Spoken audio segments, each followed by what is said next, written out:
আর্য এখন অন ডিউটিতে আছে, কারণ দিদা অসুস্থ হওয়ার পর সংসারের সম্পূর্ণ দায়িত্বটা আমার কাঁধে। এজন্য আমার হাতের কাজ শেষ না হওয়া পর্যন্ত মেয়েকে শান্ত রাখার দায়িত্ব তার পাপার।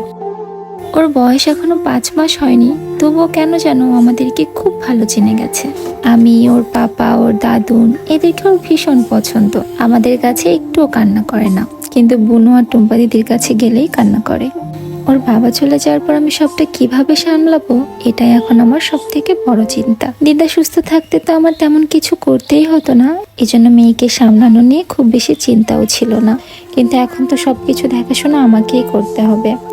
সত্যি সময় আমাদেরকে দিয়ে কত কিছুই না করিয়ে নেয়। আমি 2 দিন আগেও ভাবিনি ছোট্ট মেয়েটাকে নিয়ে আমাকে এই পুরো সংসারটা সামলাতে হবে, কিন্তু সময়ের প্রয়োজনে সবটা করে নিচ্ছি।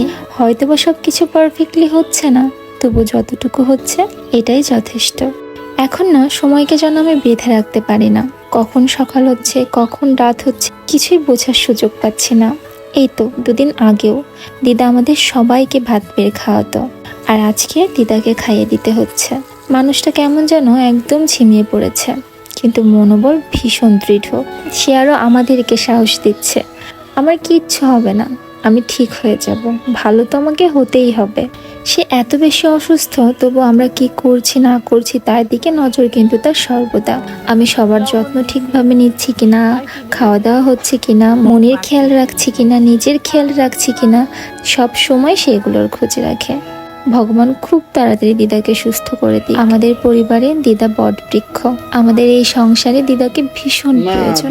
সবাই প্রার্থনা করবেন দিদার জন্য।